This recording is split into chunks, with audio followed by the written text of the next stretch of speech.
এই সংসারে আপনার সব থেকে বড় বন্ধু কে? কেউ বলবেন ছোটবেলার বন্ধুরা, কেউ বলবেন মাতা পিতা, কেউ বলবেন ঈশ্বর। এবারে বলুন যে এই সংসারে আপনার সব থেকে বড় শত্রু কে? কেউ বলবে আপনার বিরোধী, সেই ব্যক্তি যে আপনাকে হিংসে করে, বা আপনার নিজের অহংকার। আমি বলবো যে এই সংসারে আপনার সব থেকে বড় বন্ধু হলো আপনার নিজের মন। এই চঞ্চল মনকে যদি আপনি নিয়ন্ত্রণ করতে শিখতে পারেন, তাহলে এর থেকে বড় বন্ধু এই সংসারে আপনি কোথাও পাবেন না। সেখানেই যদি এই মন আপনাকে বশ করে ফেলে, তাহলে সংসারে এর থেকে বড় শত্রুও আপনি কোথাও পাবেন না। প্রথমে এই মনকে নিয়ন্ত্রণ করতে শিখে যান, আর তখন এই মন প্রসন্ন হয়ে বলবে। মনুষ্য জীবনের সব থেকে বেশি গুরুত্বপূর্ণ বিষয় হল মনের একাগ্রতা। এই সংসারের যে কটি মহান কার্য সম্পাদন হয়েছে তা হল মনের এই একাগ্রতার একমাত্র ফল। আপনি অবশ্যই দেখে থাকবেন, অনেক ছোট বড় নদী যা বয়ে চলে তাদের সামনে একটা বাঁধ নির্মাণ করা হয় সেই সব নদীর জল সঞ্চয় করতে। বাঁধ হয়ে গেলে প্রয়োজন মতো বা মনের ইচ্ছে মতো তাকে ব্যবহার করা সম্ভব। এবার এটাই আমাদের মনের সাথেও সম্ভব। আমাদের মনের একাগ্রতা আজকের দিনে দাঁড়িয়ে বিভিন্ন ধরনের বিকার, ক্রীড়া এবং ভোগের মধ্যে ভাগ হয়ে গেছে। একে একত্রিত করতে হবে, একটা বাঁধ নির্মাণ করতে হবে। শুধু এটাই করতে হবে, যেটা উচিত কর্ম সেটাই করুন, যেটা অনুচিত কর্ম সেটা করা থেকে নিজেকে বিরত রাখুন। এটাই করতে হবে, যেটা উচিত কর্ম সেটাই করুন, যেটা অনুচিত কর্ম সেটা করা থেকে নিজেকে বিরত রাখুন। ব্যাস, এই কাজটাই আপনি করতে থাকুন, করতে থাকুন। মনের মধ্যে একাগ্রতার বাঁধ নির্মাণ করুন। আর একবার যদি তা নির্মাণ হয়ে যায়, তাহলে যখন চাইবেন, যেখানে চাইবেন, যতটা চাইবেন একাগ্রতা প্রয়োগ করতে পারবেন। আর একবার যদি আপনি এটা শিখে যান, তাহলে এই সংসারকে বদলে ফেলার মতো কাজ আপনি করতে পারবেন, সমাজকে শোধরাবার মতো কাজ করতে পারবেন। তাহলে এই মনকে একাগ্র করুন আর আমার সাথে ভালোবেসে বলুন, রাধা রাধা। আমরা সবাই ফল খাই, কিন্তু আমাদের সেই ফলই প্রিয় হয় যে পরিপক্ক হয়ে ওঠে, যেটা নম্র হয়, আর যে ফল অনেক বেশি মিষ্টি আর সুস্বাদু হয়ে থাকে, যাদের রঙে বাহার দেখা যায়। সেইভাবে জীবনে আমরা নানান মানুষের সাথে পরিচিত হই, কিন্তু সেই মানুষই আমাদের মন ছুঁয়ে যায় যারা বিনম্র স্বভাবের, যাদের বাণী খুব মধুর, যাদের অন্তরে আত্মবিশ্বাসের একটা তেজ, একটা রং দেখা যায়। এবার এমন ব্যক্তি আমরা কি করে হব? ঠিক সেইভাবেই যেমন একটা ফল রোদ, বর্ষা, শীত, বায়ু এই সকল সংকটময় পরিস্থিতির সম্মুখীন হয়ে পরিপক্ক হয়ে ওঠে, সেইভাবেই মানুষ সংকটময় পরিস্থিতির সম্মুখীন হয়ে পরিপক্ক হয়ে ওঠেন। যদি এই সংকটের সম্মুখীন হন, তাহলে অভিজ্ঞ হবেন, আর এই অভিজ্ঞতাই শিক্ষা দিয়ে যাবে। এই অভিজ্ঞতা আমাদের শিখিয়ে দেয় যে আমাদের বিনম্র থাকতে হবে। অহংকার করে কোনো লাভ নেই। মধুর বাণীর যে কি মূল্য তা আমরা শিখতে পারি। এই অভিজ্ঞতাই আমাদের বুঝিয়ে দেয় যে উচিত অনুচিত কোনটা, আমাদের দৃষ্টিভঙ্গি তৈরি করে, আর এই দৃষ্টিভঙ্গি দ্বারা আত্মবিশ্বাস জাগ্রত হয়। সেই জন্য জীবনে কখনো বিপদ থেকে দূরে পালাবেন না, সেগুলোর সম্মুখীন হন, অভিজ্ঞতা লাভ করুন, তার থেকে শিক্ষা লাভ করুন, এইভাবেই পরিপক্ক হবেন। আসুন আমার সাথে ভালোবেসে বলুন, রাধা রাধা। ধন সঞ্চয় করা সম্ভব, আর সেই জন্য ধন সব থেকে বেশি মূল্যবান সম্পত্তি নয়। এবার আপনি বলবেন, এ আমি কি বলছি? এই ধন খুব মূল্যবান, আমরা সকলে অর্জন করতে ব্যস্ত। সেটা এই কারণে, কারণ আপনারা জানেন না এই সংসারের সব থেকে বেশি মূল্যবান সম্পত্তি কি। এ হলো সেই সম্পত্তি যা কখনো সঞ্চয় করা সম্ভব নয়। আপনার কাছে যতই ধন থাকুক, তা দিয়ে আপনি স্বাস্থ্য লাভ করতে পারেন, বাড়ি কিনতে পারেন, আদি ইত্যাদি, কিন্তু আপনি যতই ধনী হন না কেন, ফেলে আসা দিনের একটা মুহূর্ত আপনি লাভ করতে পারবেন না। এই একটা মুহূর্ত, এই সময়, এটাই হলো সংসারের সব থেকে মূল্যবান সম্পত্তি। একবার চলে গেলে তা কখনোই ফিরে আসে না। আর এই মুহূর্ত যতই চলে যাক না কেন, আমরা স্মৃতির মাধ্যমে সেগুলি যাপন করতে পারি, তার আনন্দ উপভোগ করতে পারি। আর যার সাথে আমরা সময় অতিবাহিত করেছি তার স্মৃতিতে আমরা চিরকাল জীবিত থাকতে পারি। সেই জন্য সময় সব থেকে মূল্যবান সম্পত্তি, তাকে এইভাবে নষ্ট করবেন না। প্রত্যেকটা মুহূর্ত উপভোগ করুন, আনন্দ করুন, আর ভালোবেসে বলুন রাধা রাধা। যদি কোনো সিংহ বানরের মতো গাছে চড়তে চেষ্টা করে তাহলে কি হবে? একটা মাছ যদি মাটিতে হাঁটতে চেষ্টা করে তাহলে কি হবে? তারা বিফলই হবে। কিন্তু এরকম কেন হয়? তার কারণ হলো প্রকৃতির রচনা কিছুটা এরকম। এখানে প্রত্যেকটি ব্যক্তিকে, প্রত্যেকটি প্রাণীকে আলাদা আলাদা গুণের অধিকারী করা হয়েছে এবং সকলকে একটা সীমাও প্রদান করা হয়েছে। এবার এই যে বৃক্ষ, পশু, পাখি, এদের মধ্যে সেই ক্ষমতাই নেই যে এরা নিজেদের যাচাই করতে পারবে, নিজেদের সীমাগুলো বুঝতে পারবে, নিজেদের সদ্গুণগুলো চিনতে পারবে। এরা সেটা করতে পারবে না। কিন্তু মানুষ তো আলাদা।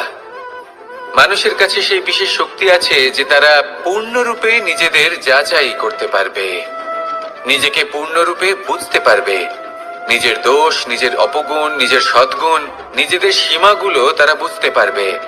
আর এটা অত্যন্ত গুরুত্বপূর্ণ। কথায় আছে যে যদি সাফল্য লাভ করতে হয় তাহলে নিজেকে যাচাই করে নিতে হবে। তাই নিজেকে যাচাই করুন, নিজের সাথে পরিচিত হয়ে যান এবং জীবনে কর্ম করতে থাকুন। সাফল্যের শিখরে অবশ্যই পৌঁছে যাবেন। আর ওখানে যদি যান তাহলে এই মন প্রসন্ন হয়ে অবশ্যই বলবে রাধা রাধা।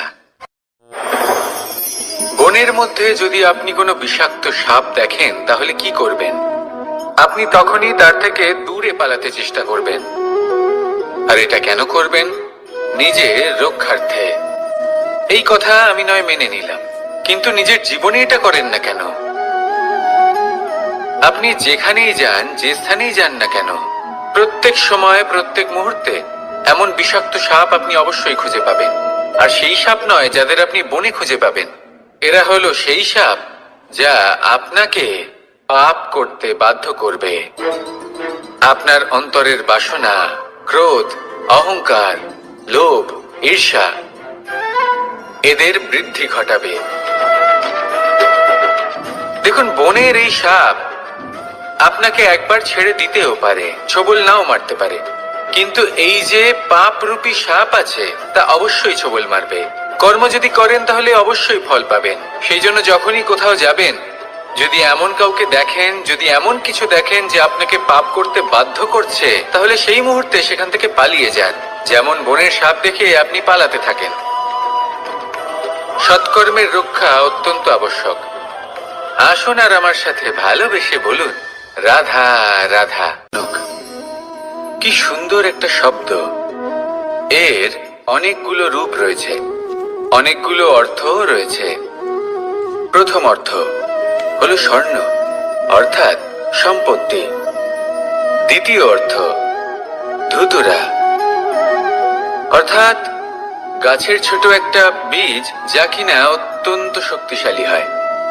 যদি বেশি মাত্রায় এর প্রয়োগ করা হয় তাহলে এটা বিষময় হয়ে উঠতে পারে। এই হলো সেই ধুতুরা যার প্রয়োগ মহাদেবের পুজোতে করা হয়। এবার প্রশ্ন হলো এটাই যে এই স্বর্ণ এবং এই ধুতুরার মধ্যে মিল কি রয়েছে? মিল হলো এটাই যে এই দুটোই মানুষকে মত্ত করে তোলে। ধুতুরা মানুষকে তখন মত্ত করে যখন তাকে সেবন করা হয়, কিন্তু স্বর্ণ, ধন, সম্পত্তি, মানুষ এটা যতটাই অর্জন করে নেয় সেটাই যথেষ্ট। এই স্বর্ণ মানুষের ভাবনা চিন্তা করার ক্ষমতাকে বশ করে ফেলে। মানুষ সম্পত্তির লোভে মত্ত হয়ে ওঠে, কারণ যে যত চমৎকারী, যতটা অমূল্য হয় তাকে সামলানো কিন্তু ততটাই কঠিন, তাই না? তাই মনে রাখবেন, ধন, স্বর্ণ, সম্পত্তি এগুলো ধুতুরার থেকেও অনেক বেশি বিষাক্ত হতে পারে। তাই এর ওপর আত্মসংযমের একটা কবচ পরিয়ে রাখবেন এবং বিবেকের শক্তির সাথে এগুলো প্রয়োগ করুন। তবেই কল্যাণ হবে। আসুন আমার সাথে ভালোবেসে বলুন, রাধা রাধা। রোগ যদি এসে থাকে তাহলে তার ওষুধও অবশ্যই আসে। সমস্যা যদি আসে তাহলে সেই সমস্যার সমাধানও নিজে থেকেই আমাদের কাছে চলেই আসে। এই সংসার, এই জীবনের শুধুমাত্র একটাই নিয়ম আছে, আর তা হলো এটাই, এই সংসার হলো একটা চক্রের মতো। এতে শাশ্বত বলে কিছু নেই, নিত্য বলে কিছু নেই, আর যা কিছুই রয়েছে সব বদলাতে চলেছে। যদি আপনার জীবনে দুঃখ থাকে, সমস্যা থাকে, যদি আপনি বিপদ দ্বারা আচ্ছন্ন, তাহলে মনে রাখবেন সবকিছু বদলে যেতে চলেছে। দুঃখের সময় কাঁদবেন না, মনকে আরো দুঃখী করে তুলবেন না, কারণ এখানে যা কিছুই এসেছে তা যাওয়ার জন্যই এসেছে। তাহলে এত চিন্তা কিসের? আনন্দ সহকারে জীবন যাপন করুন, আর আমার সাথে ভালোবেসে বলুন, রাধা রাধা। মানুষের জীবনে তিনটি গুণ অত্যন্ত প্রয়োজনীয়: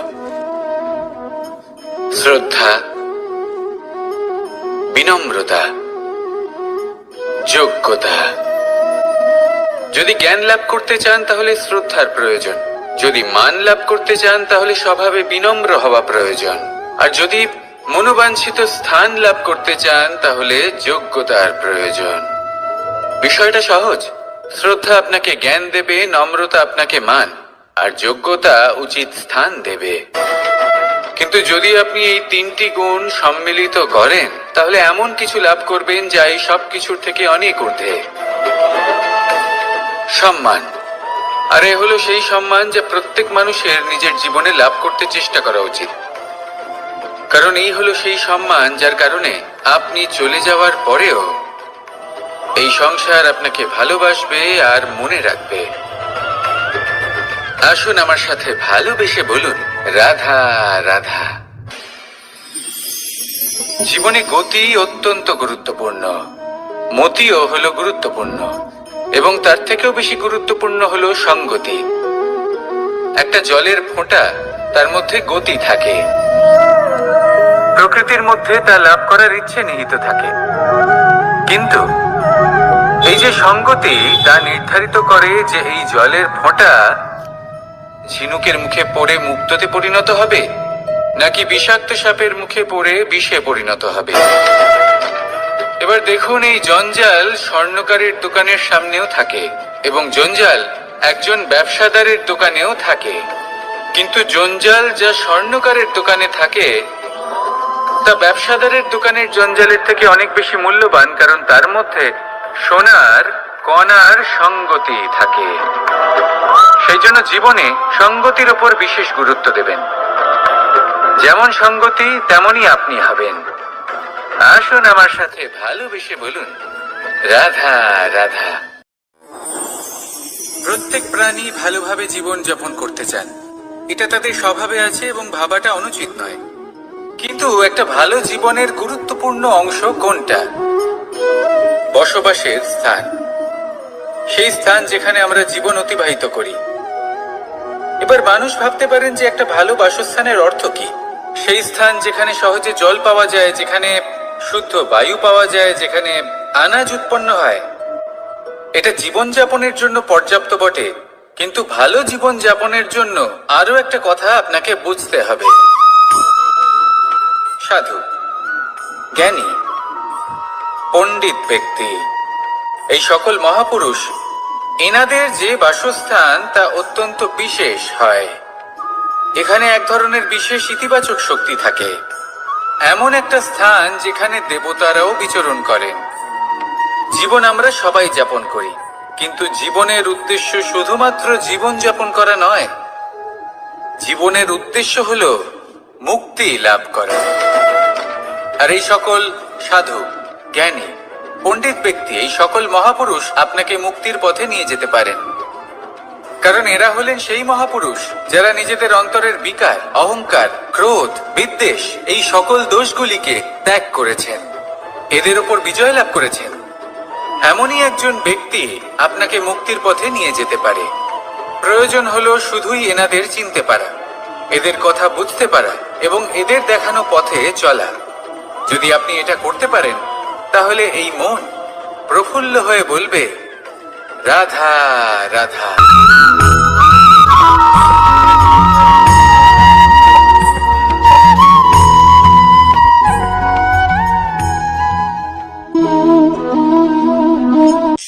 এই শুকনো পাতাটিকে দেখুন, নিষ্প্রাণ হয়ে পড়েছে। একটা গাছের ডালে ছিল, সেই গাছ ওর লালন পালন করত। যখন যখন বাতাস বইত, এই পাতায় কম্পন দেখা দিত, মনকে প্রফুল্ল করে তুলত। কোনো একদিন এই পাতা গাছের ডাল থেকে ঝরে পড়ে গেল। নিঃসন্দেহে ও নিজের স্বাধীনতা পেল, কিন্তু আস্তে আস্তে শুকিয়ে গেল, নিষ্প্রাণ হয়ে গেল। দেখুন, আমি এই কথা বলছি না যে স্বাধীনতা অনুচিত, কখনোই না। কিন্তু যে কোনো পরিস্থিতিতে স্বাধীন হতে চাওয়া এটা নিশ্চিত রূপে অনুচিত। আমরা যদি আমাদের জীবনে পরিবারের গুরুত্ব ভেবে দেখি, তাহলে এই পরিবারে যতই মতভেদ থাকুক না কেন, যতই মনোমালিন্য থাকুক না কেন, যতই বিবাদ থাকুক না কেন, এই সব মিটিয়ে নেওয়া অত্যন্ত প্রয়োজনীয়। সেই সবকিছু সমাপ্ত করা অত্যন্ত প্রয়োজনীয়। কখনো এই পরিবারকে ভাঙতে দেবেন না, কখনো এই পরিবার থেকে দূরে চলে যাবেন না। এই পরিবার হলো আমাদের জীবনের একটা অমূল্য সম্পদ, অমূল্য এক আশ্রয়, যা এই সংসারে হয়তো কোথাও আপনি পাবেন না। তাই একে আগলে রাখুন। পরিবার সেই গাছ। আসুন আমার সাথে ভালোবেসে বলুন, আর সেই গাছ। আসুন আমার সাথে ভালোবেসে বলুন, রাধা রাধা। অনেক সময় আমরা জীবনে অনেক মানুষকে এমন বলতে শুনে থাকি যে আমি অসফল হয়েছি কারণ আমার সময় ভালো যাচ্ছিল না। আমি এই জিনিসটা লাভ করতে চাইছিলাম কিন্তু করতে পারলাম না কারণ আমার সময়টা ভালো যাচ্ছিল না। আমি আমার জীবনে ওই মহান কাজটা করতে চাইছিলাম কিন্তু করতে পারলাম না। কেন? কারণ আমার সময়টা ভালো যাচ্ছিল না। কিন্তু যে মুহূর্তে ভালো সময় আমার জীবনে আসবে, আমি সব কিছু প্রাপ্ত করব। এমন প্রায় প্রত্যেকেই বলেন। আসুন একটা কথা বোঝা যাক।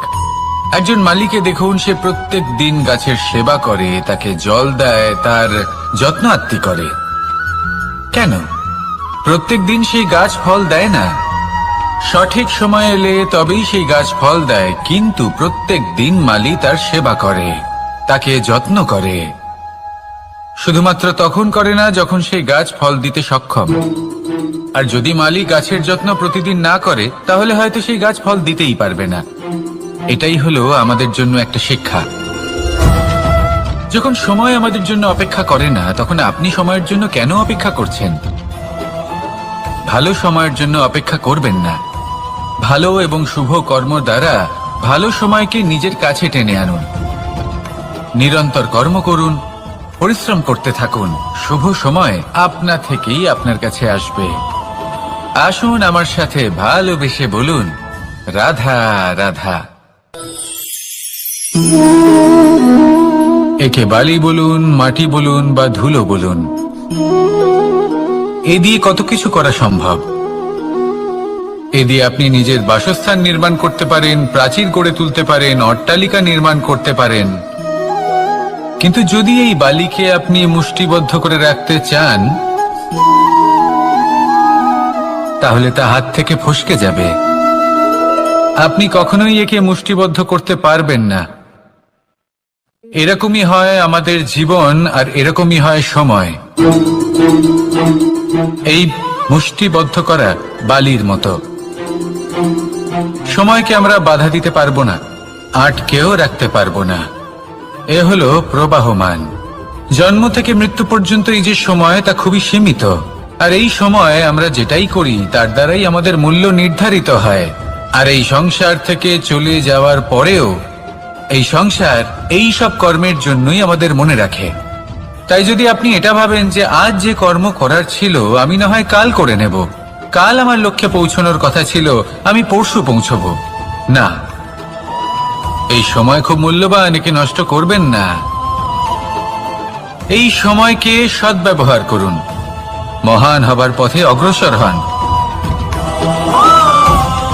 একে যদি মুষ্টিবদ্ধ করে রাখার চেষ্টা করেন, এই সময় থেমে থাকবে না। আসুন আমার সাথে ভালোবেসে বলুন, রাধা রাধা। আমাদের জীবনে অনেক ধরনের ব্যক্তি এসে থাকেন। কেউ কেউ আমাদের সাথে থেকে যান, কেউ আমাদের থেকে দূরে চলে যান। কেউ ভালো মানুষ হন, কেউ খারাপ মানুষ।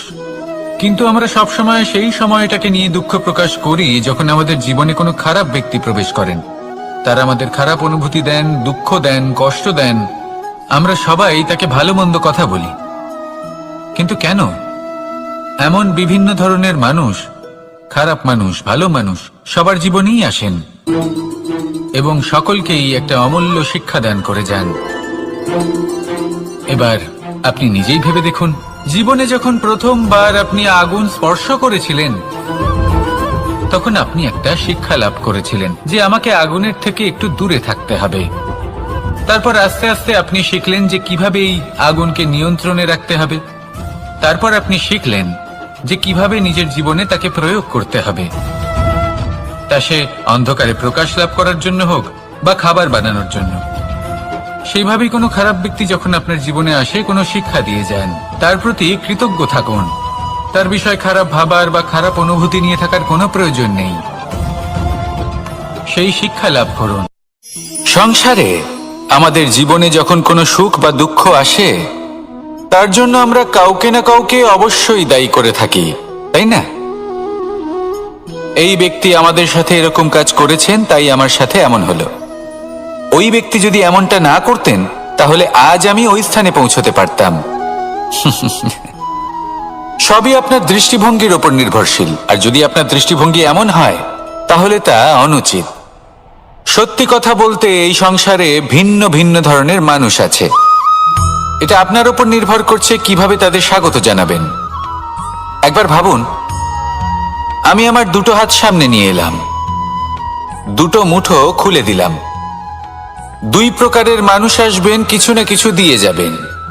এই মুঠো যদি আমি বন্ধ করে দিই, তাহলে না কেউ আমাকে কিছু দিতে পারবে, না আমার কিছু যাবে আসবে। নিশ্চয়ই বুঝতে পারছেন এই দুই ধরনের ব্যক্তি কারা এবং তারা কি দিয়ে যান। আমি যদি নিজের মুঠো খুলে দিই, তাহলে কিছু ভালো মানুষ আসবেন, আমাকে আনন্দ, সন্তুষ্টি, জ্ঞান প্রদান করে যাবেন, ভালো অভিজ্ঞতা দিয়ে যাবেন। কোনো খারাপ ব্যক্তি যদি আসেন, তাহলে তিনিও খারাপ অভিজ্ঞতা দেবেন, যার থেকে আমি শিক্ষা লাভ করব। এই সব কিছু আমি লাভ করতে পারি। মুঠো যদি বন্ধ করে রাখি, তাহলে আমি কিছুই পাবো না। দেখুন, এই সংসারে প্রত্যেকের জীবনে এইরকম। প্রত্যেকের জীবনে সবকিছুই আছে, ভালো খারাপ দুই মানুষই আছে। ভালো অভিজ্ঞতা আছে, খারাপ অভিজ্ঞতা আছে। নির্ভর করছে আপনার উপর যে আপনি কি করবেন। এনাদের স্বাগত কিভাবে জানাবেন, কার থেকে কি বুঝবেন, কি শিখতে পারবেন, আর কোন দৃষ্টিভঙ্গি নিয়ে অগ্রসর হবেন। এটাই নির্ধারণ করবে যে আপনার জীবন কেমন হবে। আসুন আমার সাথে ভালোবেসে বলুন, রাধা রাধা। জীবনে যখন কোনো ব্যক্তি নিজের লক্ষ্য প্রাপ্তির জন্য নিরন্তর পরিশ্রম করতে থাকেন, চেষ্টা করতে থাকেন, তখন তিনি কষ্ট অনুভব করেন। কখনো শারীরিক কষ্ট, কখনো মানসিক কষ্ট। এবার উনি এটা ভাবতে থাকেন যে আমি কি উচিত করছি নাকি অনুচিত করছি। কারণ অন্যদিকে এমন একজন ব্যক্তিও আছেন যিনি একদমই পরিশ্রম, চেষ্টা করছেন না। তিনি মদিরা পান করেন, বিলাসিতায় জীবন কাটান, অলস প্রকৃতির হয়ে ওঠেন, নিদ্রাতে বিলীন হয়ে থাকেন আর ভাবেন যে তিনি সুখ লাভ করছেন। কিন্তু এরকম কেন হয়? কারণ যখন আমরা সৎ পথে থাকি, উচিত পথে চলি, লক্ষ্য প্রাপ্ত করার জন্য চেষ্টা করতে থাকি, তখন আমাদের ভেতরে থাকা নেতিবাচক শক্তি এবং পাপ এই দেহকে ত্যাগ করে দেয়। আর এই অনুভূতিটাই আমাদের দুঃখের অনুভূতি দেয়, কষ্ট দেয়। এবার সেখানে যদি আমরা কুপথে চলি, অনুচিত পথে চলতে থাকি, তাহলে আমাদের ভেতরে থাকা পুণ্য এবং ধনাত্মক শক্তি আমাদের দেহ ত্যাগ করে দেয়। আর এই অনুভূতির কারণেই আমরা সুখ অনুভব করি। কিন্তু কখনো ভাববেন যে এই সুখ বেশি সময় পর্যন্ত থাকে না। সেই জন্য সবসময় মনে রাখবেন, যদি আপনি জানেন যে এটাই আপনার লক্ষ্য, এটাই উচিত পথ, শুভ পথ, তাতে নিরন্তরভাবে এগিয়ে যেতে চেষ্টা করতে থাকুন। এই কষ্ট আপনাকে সুখের পরাকাষ্ঠায় কখন পৌঁছে দেবে তা আপনি জানতেই পারবেন না। আসুন আমার সাথে ভালোবেসে বলুন, রাধা রাধা। প্রত্যেক মানুষ নিজের জীবনে হীরক তথা হীরে এবং দর্পণ এই দুই দেখেছেন। এই দুই হলো সাদা এবং এরা দুজনেই আলোর প্রতিফলন ঘটায় এবং এরা দুজনেই উজ্জ্বল হয়ে ওঠে। আপনি হয়তো মনে মনে ভাবছেন যে এটা কি ধরনের তুলনা করছি। একটা হীরে তো রত্ন, তার মূল্য দর্পণের থেকে অনেক গুণ বেশি। কিন্তু হীরে থাকাতে দর্পণের মূল্য কিন্তু কোনো অংশে কমে যায় না, তাই না? মানুষ যখন হীরে নিজের হাতে নেয় তখন সবার আগে কি খোঁজে? দর্পণ, যাতে তার মধ্যে দিয়ে দেখে সে বুঝতে পারে যে সেই হীরে আদৌ তার শোভাবর্ধন করছে কিনা, তাকে ভালো দেখাচ্ছে কিনা, প্রসাধনের জন্য সেটা ব্যবহার করা ঠিক হবে কিনা। অর্থাৎ হীরের উপস্থিতিতে দর্পণের গুরুত্ব কম হলো না, দর্পণের কারণে হীরের মূল্য বোঝা গেল। আমাদের জীবনেও ঠিক এরকমই ঘটে। আপনারা যদি সংসারে নিজের আশেপাশে দেখেন, এমন অনেক মানুষ দেখতে পাবেন যারা নিজেদের ক্ষেত্রে মহান স্থানে পৌঁছেছেন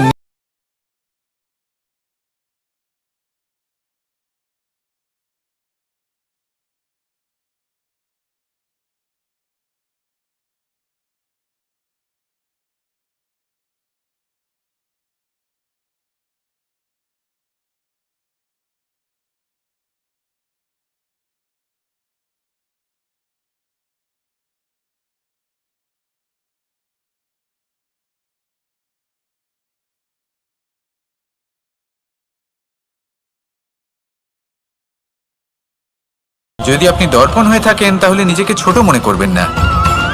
আসুন আর আমার সাথে ভালোবেসে বলুন, রাধা রাধা। মানুষ জন্মগ্রহণ করে, তার সাথে ভয়েরও জন্ম হয়। ছোটবেলা থেকেই আমাদের মনে কোনো না কোনো প্রকারের ভয় থেকেই যায়। কেউ এই বিষয়ে ভয় পায় যে তার কোনো বস্তু তার থেকে দূরে চলে যাবে। কেউ এই বিষয়ে ভয় পায় যে আমি নিজেকে হারিয়ে ফেলবো। কেউ এই ভেবে ভয় পায় যে আমার প্রিয়জনেরা তারা যেন আমার থেকে দূরে না চলে যায়। কেউ এই ভেবে ভয় পায় যে আমরা যেন পথ না হারিয়ে ফেলি, আদি ইত্যাদি। কিন্তু সত্যি কথা বলতে ভেবে দেখুন, এই ভয় বাস্তবে কি? শুধুই একটা মনস্থিতি, আর কিছুই নয়। যা কিছু আপনি জীবনে পেয়েছেন তা একদিন আপনাকে হারাতে হবে। এই জীবন হলো আপনারই, কিন্তু তাও একদিন সমাপ্ত হবে। তাই ভয় পেয়ে কি লাভ? এই ভয় শুধু আপনাকে জীবন যাপন করা থেকে বাধা দিচ্ছে, আর কিচ্ছু নয়। পথ হারিয়ে ফেললেই বুঝতে পারবেন যে নতুন পথ কিভাবে বানাতে হয়। কিছু মানুষকে জীবন থেকে হারালে তবেই আপনি বুঝবেন যে আপনার আপনজনকে। এই ভয়ের কারণে ভীত হয়ে থাকবেন না। এই তারা নক্ষত্র অন্ধকারের অভাবে গুরুত্ব হারায়। শিবকেও মহাদেব হওয়ার জন্য বিষপান করতে হয়েছিল। প্রত্যেক পরিস্থিতি, প্রত্যেক সাফল্য আপনার পরীক্ষা নেবে, তাতে উত্তীর্ণ হওয়া হলো আপনার কর্ম। যখনই আপনি ভয় পাবেন বা সংকটের সম্মুখীন হবেন, তখন সাহসের সাথে তার সম্মুখীন হন।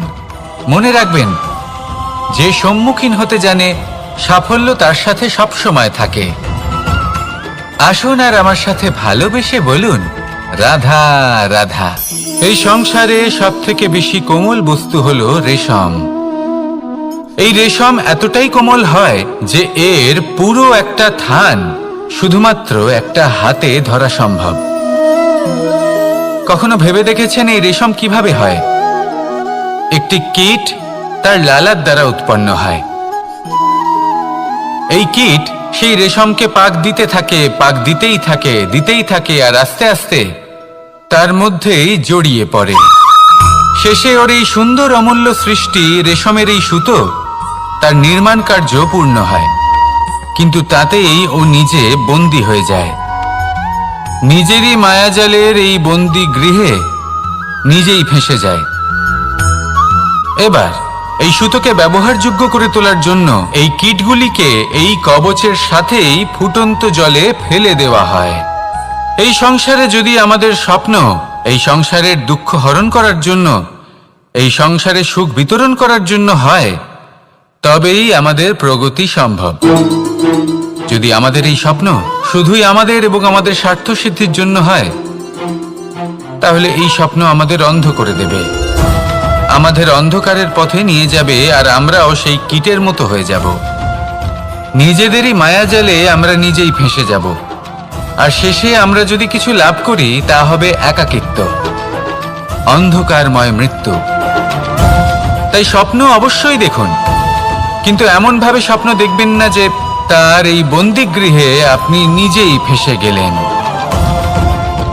স্বপ্ন দেখুন পরোপকারের, পরমার্থের, সবাইকে উদ্ধারের, অন্ধকারের নয়। তবেই কল্যাণ হবে, আর তবেই এই হৃদয় প্রসন্ন হয়ে বলবে রাধা রাধা। মানুষ যখন এই সংসারে প্রবেশ করে, অর্থাৎ জন্মগ্রহণ করে, তখন নিশ্চিন্তে থাকে, আনন্দে থাকে। কিন্তু যেই মাত্র তার মধ্যে বোধশক্তি আসে, তখন সে চিন্তা করতে শুরু করে। চিন্তা ভবিষ্যতের, সেই সমস্ত বিষয় নিয়ে চিন্তা করে যা ওর হাতে নেই। তারপর বড় হয়, বিবাহ সম্পন্ন হয়, গৃহস্থ জীবন যাপন করে, তারপর আবার চিন্তায় মগ্ন হয়ে যায়। ভাবে এই যে আমার পরিবার, আমি কি ঠিকমতো তার খেয়াল রাখতে পারছি? কাল যখন আমি এই সংসার থেকে চলে যাব, তখন আমার এই পরিবারের দেখাশোনা কে করবে? শেষ পর্যন্ত এই পরিবার তো আমারই উত্তরদায়িত্ব। যাক, আপনাকে একটা প্রশ্ন করি। এই সংসারে আসার পূর্বে আপনি কি এই প্রশ্ন করেছিলেন, এটা ভেবেছিলেন যে আমাকে ছাড়া এই সংসার কিভাবে চলবে? করেননি, তাই তো? তাই আপনার এটা নিয়ে দুশ্চিন্তা করার প্রয়োজন নেই যে আপনি যখন এই সংসার ত্যাগ করে চলে যাবেন তখন কি হবে। আপনি যখন ছিলেন না তখনও এই সংসার চলছিল, আপনি যখন এই সংসার ত্যাগ করবেন তখনও এই সংসার চলতে থাকবে। যদি কোনো বিষয়ের প্রভাব থাকে, তা হলো আপনার আজকের তথা বর্তমানের কর্ম, অর্থাৎ আজ আপনি কি করছেন, কার জন্য মঙ্গল করছেন, কাকে প্রেরণা দিচ্ছেন, কাকে সাহায্য করছেন, কোন উদাহরণ প্রস্তুত করছেন। আপনি এই সংসারে যে ছবি অঙ্কন করবেন, সংসার সেটাই মনে রাখবে। তাহলে শুধু সৎকর্ম করুন, মঙ্গল করতে থাকুন, আর আমার সাথে ভালোবেসে বলুন রাধা রাধা। একবার একটা শেয়াল বনে বিচরণ করছিল। ও একটা ছোট্ট শাবক দেখতে পেল। ও ভাবলো, আজ একেই আমি খাবার হিসেবে গ্রহণ করব। আশেপাশে দেখলো কেউ দেখছে না, তো কেউ ছিল না, আর সেই শাবকের ওপর আক্রমণ করল, যা হলো একটা ঘোর অপরাধ। বনের নিয়ম অনুসারে আপনি কখনোই শাবকের ওপর আক্রমণ করতে পারেন না। তারপর এই খবরটা যখন রাজা সিংহ জানতে পারলেন, সভার আয়োজন করলেন। কিন্তু সেখানে শেয়াল বলল, আমি তো এরকম কিছু করিনি। কিন্তু যদি আপনি এরকম বলেন, কোনো প্রমাণ দিন, এর কোনো সাক্ষী আছে? তখন রাজা সিংহ পেঁচাকে ডেকে পাঠালেন, যে সেই মুহূর্তে বৃক্ষের শাখার ওপর বসেছিল, সে সব কিছু দেখেছিল। পেঁচা সব সত্যি কথা বলল, আর শেয়ালকে মৃত্যুদণ্ড দেয়া হলো। এবার এই কাহিনী আমি আপনাকে কেন শোনালাম? কারণ মানুষও কখনো কখনো এরকম কর্ম করেন যা শিয়াল করেছে। এটা ভাবেন কেউ দেখছে না, যখন আমি অনুচিত কর্ম করতেই পারি। কিন্তু না, আপনি যাই করুন না কেন, কেউ না কেউ অবশ্যই তা দেখছে।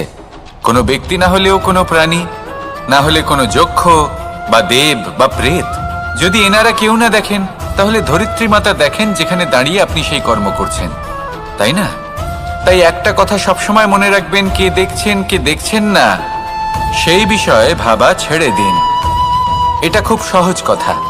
আপনি যদি উচিত কর্ম করেন, উচিত ফল পাবেন। যদি অনুচিত কর্ম করেন, তাহলে আপনি অনুচিত ফল অবশ্যই পাবেন। সেই জন্য উচিত পথে চলতে থাকুন, উচিত কর্ম করতে থাকুন, আর আমার সাথে ভালোবেসে বলুন রাধা রাধা। সুখ, দুঃখ এবং শক্তি, এই তিন হলো এই সংসারের ত্রিদেবের মতো। আমাদের জীবনে যা কিছু ঘটছে, এই তিনটির ভিত্তির উপরেই হচ্ছে। আসলে এই সংসারের একটা নিয়ম আছে। যখনই আপনি কিছু লাভ করেন, এই সংসার আপনার পরীক্ষা নেয়।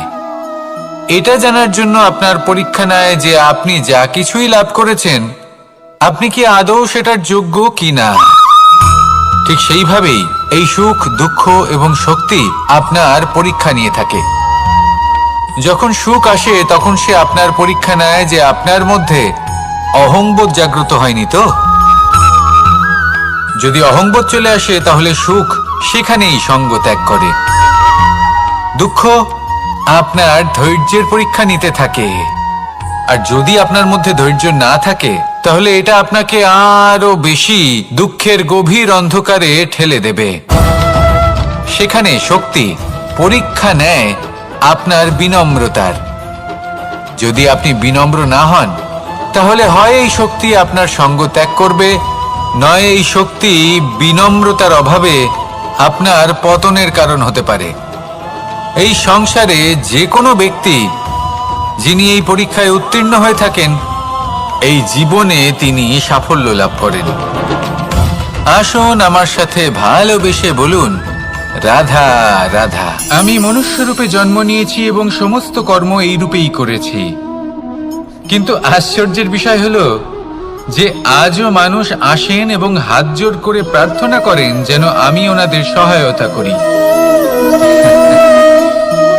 আপনাদের একটা কথা বলতে চাই, আমি সকলকে সাহায্য করতে পারবো না, কিন্তু আমি শিক্ষা অবশ্যই দিতে পারবো, জ্ঞান প্রদান করতে পারবো, এমন কিছু জ্ঞান যার ভিত্তিতে মানুষ যা চাইবেন তাই লাভ করতে পারবেন যদি সঠিক কর্ম করতে থাকেন। যখন কংসের অসুররা গোকুলে ধ্বংসলীলা চালাচ্ছিলেন তখন আমি কারোর থেকে সাহায্য চাইনি। লক্ষ্য আছে, আপনি অবশ্যই লাভ করবেন।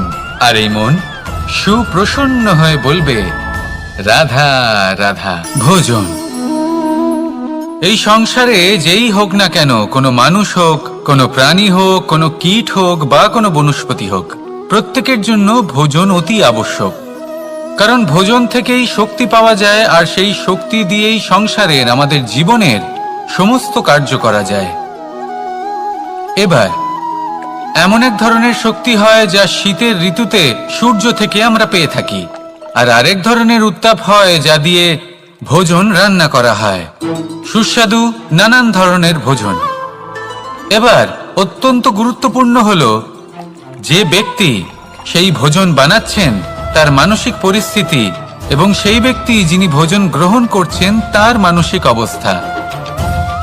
যখনই আপনি ভোজন বানাচ্ছেন তখন ভালোবাসার সাথে কাজটা করুন, ধন্যাত্মক ভাব নিয়ে, সৎ ভাবনার সাথে, কারণ আপনার এই মানসিক স্থিতি শক্তির আকারে সেই খাদ্যের সাথে মিলেমিশে যায়। আর যখনই আপনি ভোজন গ্রহণ করছেন তখন সদ্ভাবনার সাথে, প্রসন্নতার সাথে গ্রহণ করুন, ধন্যাত্মক ভাব নিয়ে।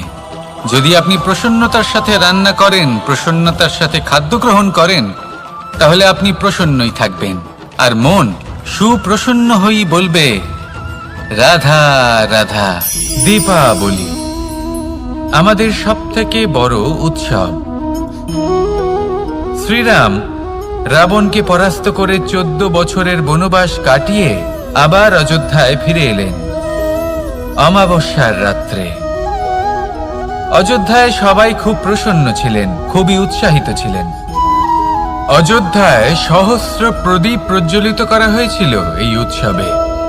একে আমরা দীপাবলি বলে থাকি। এবার এই বিষয়ে আমরা সকলে জানি। আপনি কি এটা জানেন যে শ্রীরাম বাস্তবে অমাবস্যার এক রাত আগেই অযোধ্যায় পৌঁছে গেছিলেন? সবার সামনে অমাবস্যার রাতে এসেছিলেন। এর কারণ কি? শ্রীরাম প্রমাণ করতে চেয়েছিলেন যে যে কোনো সময়, দিন হোক বা রাত, শুভ বা অশুভ হয় না। শুভ অশুভ কিছু থাকলে তা হলো মানুষের চিন্তা, তার ভাবনা, তার নির্বাচন আর তার কর্ম। নিজেই দেখে নিন, শ্রীরাম শুভ কাজ করে ফিরেছিলেন এবং অমাবস্যার মতো গভীর এক রাত্রিকেও দীপাবলিতে পরিবর্তিত করেছিলেন। এমনটাই যদি আমরা করতে পারি তাহলে? এমন কোন গৃহে যান যেখানে অসহায় ব্যক্তি রয়েছেন, যা অন্ধকারাচ্ছন্ন, আর সেখানে প্রকাশ প্রজ্বলিত করুন। প্রকাশ সহায়তার, প্রেরণার, আশার। যদি এমন কিছু আমরা করতে পারি তাহলে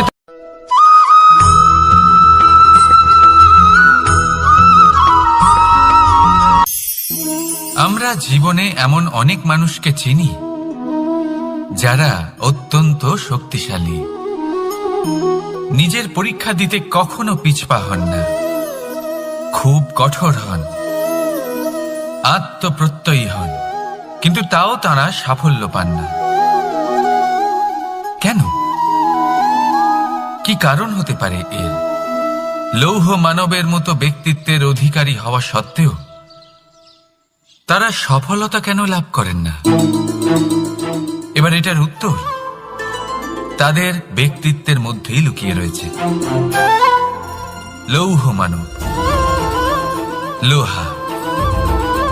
আপনি কখনো লোহাকে দেখে থাকবেন, অত্যন্ত শক্তিশালী, অত্যন্ত কঠিন, কিন্তু শুধু তখনই যখন সেটা শান্ত থাকে, শীতল থাকে। তাকে উত্তপ্ত করুন, তা আর কঠিন থাকবে না। তার উপরে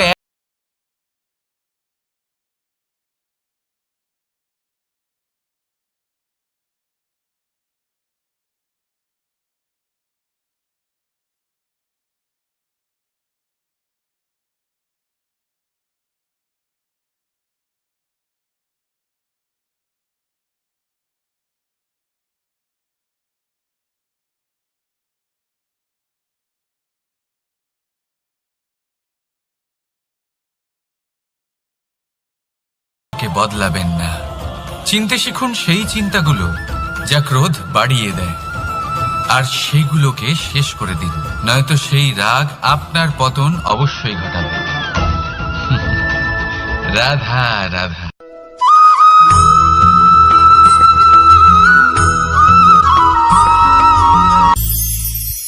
ভবিষ্যৎ। সংসারে এমন কোন ব্যক্তি আছেন যিনি নিজের ভবিষ্যতের বিষয়ে ভাবেন না? যে কেউ ভাবেন আমার ভবিষ্যৎ কিছু এরকম হবে, আমি ভবিষ্যতে এরকম কিছু একটা করব, এই সুবিধা থাকবে, এই আনন্দ পাবো, ইত্যাদি ইত্যাদি। কিন্তু সত্যি বলি, ভবিষ্যতের থেকে বড় ভণ্ড আর কেউ নেই। ভবিষ্যৎ আপনাকে ছেড়ে চলে যাবে, আপনি জানতেও পারবেন না। ভবিষ্যৎ আপনার থেকে আপনার বর্তমান কেড়ে নেবে। অনেক সময় আমরা ভবিষ্যতের বিষয় ভাবতে থাকি, দুশ্চিন্তা করতে থাকি, ভবিষ্যৎ দিয়ে নিজেকে এতটাই ঘিরে ফেলি যে বর্তমান কি তা ভুলেই যাই, তার বোধই আমাদের থাকে না। ভাবুন, ভবিষ্যৎ কি? ভবিষ্যৎ হলো সেটাই যা এখনো পর্যন্ত ঘটেনি। বর্তমান হলো সেটা যা এখন ঘটছে। তাহলে যা এখনো ঘটেইনি তার বিষয়ে দুশ্চিন্তা করে নিজেকে ব্যতিব্যস্ত কেন করছেন? এই বর্তমান, এটাই হলো গুরুত্বপূর্ণ। এর উপরে সমস্ত ভাবনা কেন্দ্রীভূত করুন। মনে লক্ষ্য অবশ্যই রাখুন, কিন্তু পুরো মনোযোগ শুধু বর্তমানে থাকবে। এই বর্তমানকে যদি সামলে নিতে পারেন, তাহলে আপনার ভবিষ্যৎ এমনি উজ্জ্বল হয়ে উঠবে। তাহলে আসুন আমার সাথে ভালোবেসে বলুন, রাধা রাধা।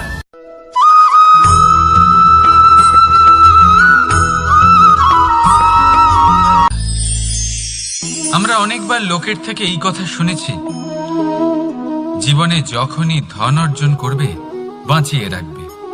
কি হয়, কঠিন পরিস্থিতিতে আপনার খারাপ সময় তা আপনার কাজে আসে। কিন্তু এই কথা কি 100% সত্যি? ভাবুন, এই সমস্ত ধন যে আপনি অর্জন করেছেন তা কি আপনাকে সুস্বাস্থ্য দিতে পারবে? এই সমস্ত ধন কি আপনাকে সুখ এনে দিতে পারবে? পারবে না, তাই না? চলুন আমি আপনাকে একটা কথা বলি। পরমেশ্বর, ঈশ্বর, যদি এই ঈশ্বরের ওপর আপনি বিশ্বাস রাখেন, সর্বদাই ভালো কাজ করেন, সবার মধ্যে প্রেম ছড়িয়ে দেন, আর সবার জন্য শুধু ও শুধুমাত্র শুভ কামনা করেন, তাহলে আপনার সাথে কখনো কোনো খারাপ হতে পারে না। তাই সময় বদলান, সময় বদলানোর উপকরণ নয়। আর ভালোবেসে বলুন, রাধা রাধা।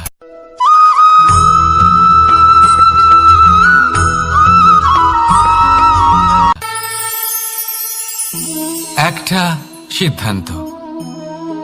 এই জীবনে একটা সিদ্ধান্তের গুরুত্ব কি হতে পারে তা কখনো ভেবে দেখেছেন? একটা সিদ্ধান্ত সেই ভিত্তি হতে পারে যা আপনার পুরো জীবনকে বদলে দিতে পারে, এই সমস্ত সংসারকে বদলে দিতে পারে, ভবিষ্যৎ বদলে দিতে পারে। এই সিদ্ধান্ত যে কোন রাস্তা চয়ন করতে হবে, সেই সিদ্ধান্ত যে কখন সামনে এগোতে হবে আর কখন থেমে যেতে হবে, সেই সিদ্ধান্ত যে কখন যুদ্ধ করতে হবে আর কখন নিজেকে পিছু পা হতে হবে। এই সিদ্ধান্ত হলো খুব গুরুত্বপূর্ণ। আর আপনি তো এই সংসারে একা নন, তাই আপনার একটা সিদ্ধান্ত শুধু আপনার জন্যই নয়, সমস্ত সংসারের জন্য গুরুত্বপূর্ণ হতে পারে। এবার এই সিদ্ধান্ত আপনারই হবে। ভাবনা চিন্তা করে নেবেন, সাফল্য পাবেন। রাধা রাধা।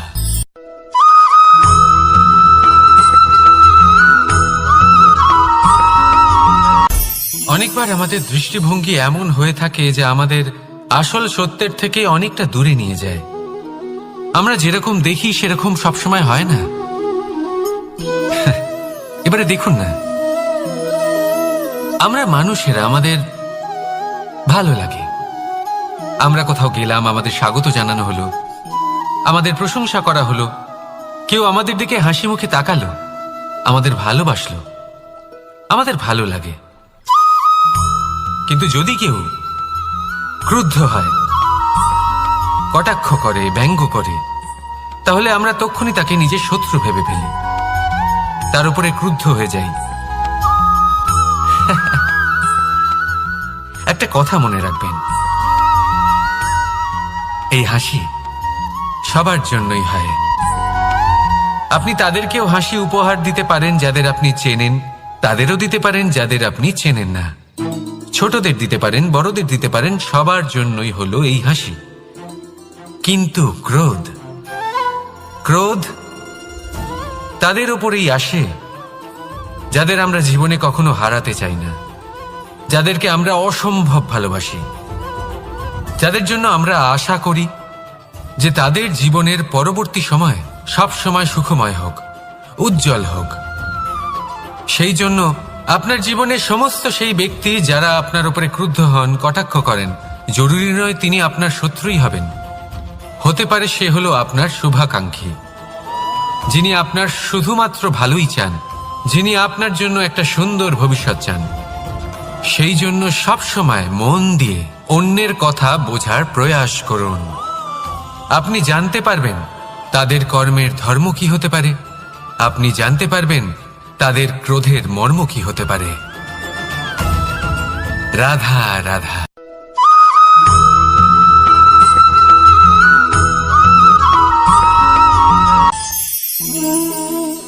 অহংকার এ হলো ছোট একটা শব্দ, কিন্তু এর প্রভাব অত্যন্ত বৃহৎ হয়ে থাকে। আর সব থেকে বড় সমস্যা হলো মানুষ আজ অবধি বুঝতেই পারেনি যে এই অহংকারের বাস্তব রূপ কিরকম। কেউ একে গর্বের নাম দেন, কেউ একে আত্মসম্মানের নাম দিয়ে থাকেন, এবং কোথাও একটা এমন সময় চলে আসে যখন সময় এই অহংকারকে ভেঙে খান খান করে দেয়। আর তখন না গর্ব আপনাকে বাঁচাতে পারে, না আপনার আত্মসম্মান। এখন যদি আপনাকে উদাহরণ দিই, তাহলে যেখানে আপনি বসে আছেন সেই ঘরেই ওপরে তাকান, সেই ছাদের দিকে। যদি এই ছাদ অহংকার করতে থাকে যে দেখো আমি তো সব থেকে উঁচু জায়গায় আছি, আমার চেয়ে ওপরে আর কেউ নেই, আমি এই ঘরে থাকা সমস্ত ব্যক্তিকে ছায়া প্রদান করি, যদি এই অহংকার এসে যায় তাহলে কি? একবার ভেবে দেখুন, যদি পরের দিন তার উপর আরো একটা তলা বানিয়ে দেওয়া হয় তাহলে কি? এই ছাদ যার নিজের উঁচু হবার অহংকার ছিল, যে সব থেকে ওপরে ছিল, সে এবার পায়ের তলায় চলে এসছে। এটাই হয়ে থাকে। মনে কখনোই অহংকার পোষণ করবেন না। যদি মনের মধ্যে কিছু রাখতে চান তাহলে প্রেমের ভাব রাখুন, স্নেহ রাখুন, এই অহংকারকে আপনি যা ইচ্ছে নাম দিন, গর্ব হোক, আত্মসম্মান হোক, এর দ্বারা আপনার কোনোভাবেই কোনো লাভ হবে না। তাহলে এই অহংকারকে ত্যাগ করুন আর আমার সাথে ভালোবেসে বলুন, রাধা রাধা।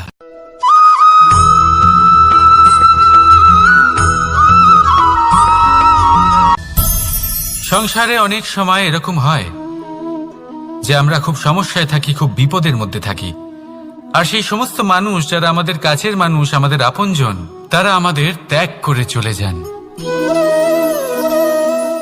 আমরা এই সময় দুঃখ পাই, নিরাশ হয়ে পড়ি এবং একা একাই সেই সমস্যাকেও কাটিয়ে উঠি। এবার পরিস্থিতি যেমন খুশি হোক না কেন, সেই সব মানুষ যারা এমন সময় আপনাকে ত্যাগ করেছেন, তাদের প্রতি ক্রুদ্ধ হওয়া, অভিমান করা, এটা অনুচিত। আমি বলবো তাদের প্রতি কৃতজ্ঞ থাকুন। আমি বলবো তাদের ধন্যবাদ জানান যে তারা এমন সময় আপনার সঙ্গ ত্যাগ করেছেন যখন আপনার তাদের সব থেকে বেশি প্রয়োজন ছিল। কারণ দেখুন, হয় তাদের বিশ্বাস ছিল যে আপনি নিজেই এই বিপদ থেকে বেরিয়ে আসতে পারবেন, বা তাদের ত্যাগ করার জন্য আপনি নিজের উৎসাহ বাড়িয়ে তুললেন, আপনি নিজের শক্তি বাড়ালেন এবং নিজে সেই সমস্যা থেকে বেরিয়ে আসলেন। নিজের খারাপ সময়কে আপনি নিজেই ভালো সময় করে তুললেন। শেষ পর্যন্ত আপনি আরো শক্তিশালী হয়ে উঠলেন, আরো শ্রেষ্ঠ হয়ে উঠলেন। আর এটাই তো আপনার বিজয়, যার কারণ হলো তাদের আপনাকে ত্যাগ করা। তাহলে তাদের ধন্যবাদ জানান আর আমার সাথে ভালোবেসে বলুন, রাধা রাধা।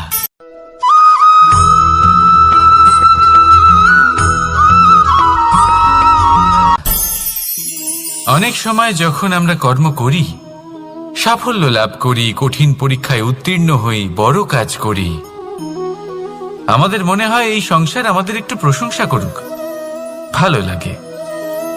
অনেকবার মনে হয় এটা হলো আমাদের কর্মের ফলই বটে, আমরা আনন্দ পাই।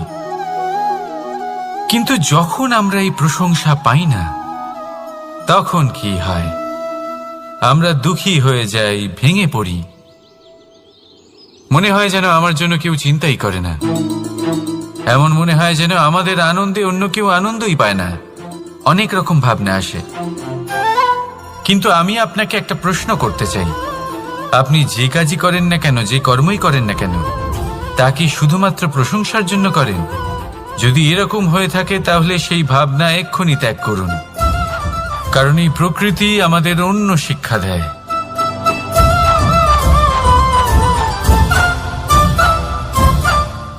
এই ফুলকে দেখুন,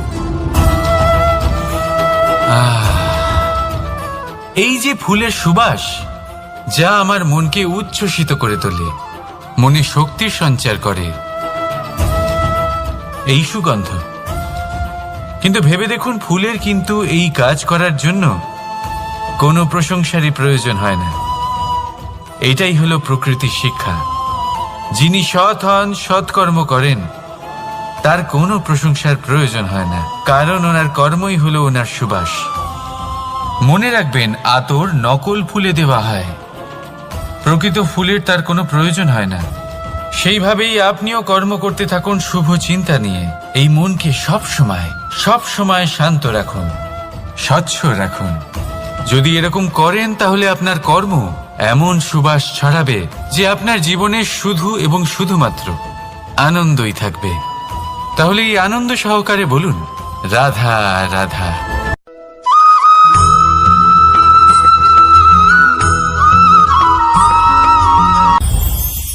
এই সংসারে যখনই কোনো সমস্যা আসে, তখন আমরা আমাদের সব থেকে বড় সম্বলের কাছে আশ্রয় খুঁজি, তা হলো আমাদের বিশ্বাস। এবার প্রশ্ন হলো এটাই যে এই বিশ্বাস কার উপর করা যেতে পারে? পরিবারের ওপর, বন্ধুর ওপর, নাকি তাদের ওপর বিশ্বাস করা উচিত যাদেরকে আমরা কখনো সঙ্গ দিয়েছি? দেখুন, এই সংসারে বিপদের সম্মুখীন হলে কে আপনাকে সাহায্য করবে সেটা নির্বাচন করা আপনার হাতে নেই। সেটা সেই সকল ব্যক্তির উপর নির্ভরশীল যে তারা আপনাকে সাহায্য করবে নাকি করবে না। অর্থাৎ যখনই কোনো বিপদ আসে, সর্বপ্রথম তার সম্মুখীন আমাদের নিজেকেই হতে হয়, আর তার জন্য প্রস্তুত থাকা প্রয়োজনীয়। সেই শক্তি, সেই সাহস অর্জন করা প্রয়োজনীয়।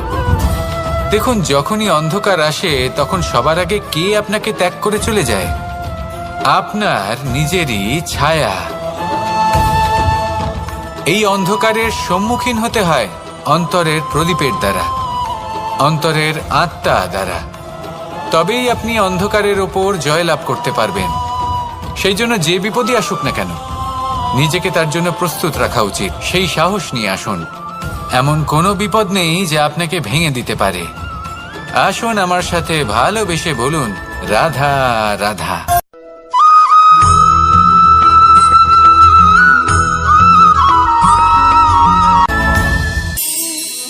এই সংসারে এমন কোনো পর্বত নেই যা এতটাই উঁচু যে মানুষ তার শিখরে পৌঁছতে পারবে না, তাকে অতিক্রম করতে পারবে না। এই সংসারে এমন কোনো সাগর নেই যা কিনা এতটাই গভীর যেখানে মানুষ তার তলদেশে পৌঁছে ফিরে আসতে পারবে না।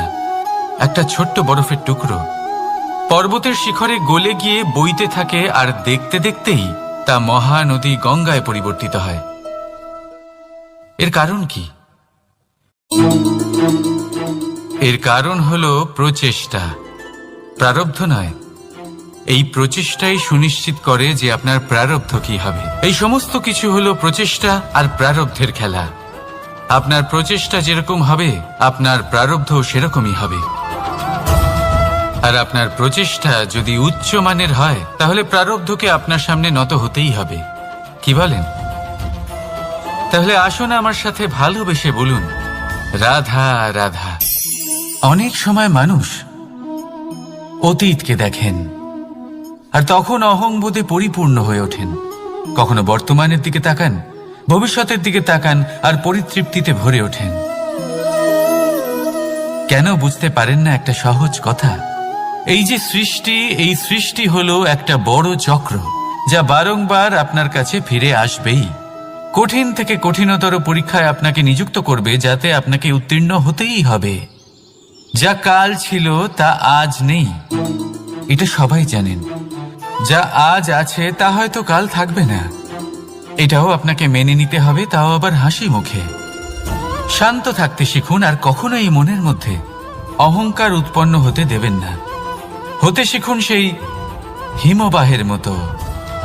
হয়তো এই জন্যই এত শীতল থাকে, কারণ ও জানে গতকালও জল রূপে ছিল, আজ বরফ রূপে হয়তো আছে, কিন্তু কাল পুনরায় সে জলেই পরিণত হবে।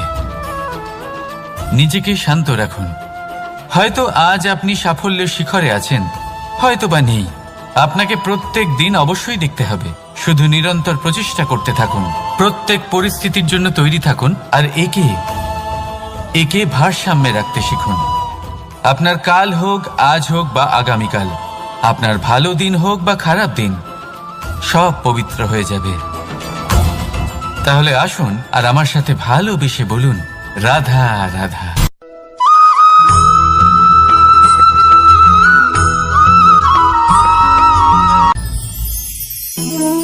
জীবনে ক্ষমা চাওয়া তাও কিছুটা সহজ, ক্ষমা করতে পারা অত্যন্ত কঠিন। ক্ষমা 2 অক্ষরের এই শব্দ হতে পারে, কিন্তু অত্যন্ত বড় এই শব্দ, অত্যন্ত গুরুত্বপূর্ণ এই শব্দ। কখনো কখনো অন্য কাউকে ক্ষমা করে দেওয়া তাও কিছুটা সহজ কাজ, কিন্তু নিজেকে ক্ষমা করতে পারা অত্যন্ত কঠিন হয়ে দাঁড়ায়। অতীতে যদি আমাদের এমন কোনো ভুল হয় যে কারণে আমরা নিজেকে ক্ষমা করতে পারি না, অনেক সময় এমন কিছু ভুল করে বসি যে বিষয় শুধু আমরাই জানি, কিন্তু আমরা নিজেকে ক্ষমাই করতে পারি না, আর আমাদের বিকাশ সেখানে স্তব্ধ হয়ে যায়। কারণ যদি আপনি ক্ষমা করতে না শেখেন, নিজেকে ক্ষমা যদি না করতে পারেন, তাহলে তা আপনার জীবনের সবথেকে বড় বাধা হয়ে দাঁড়াবে। সেই জন্য জীবনে অবশ্যই শিখুন যে কিভাবে নিজেকে ক্ষমা করতে হয়, আর শিখুন যে আগের করা ভুল আবার কি করে না করা যেতে পারে। এই মন হালকা হবে আর প্রসন্ন হয়ে বলবে, রাধা রাধা।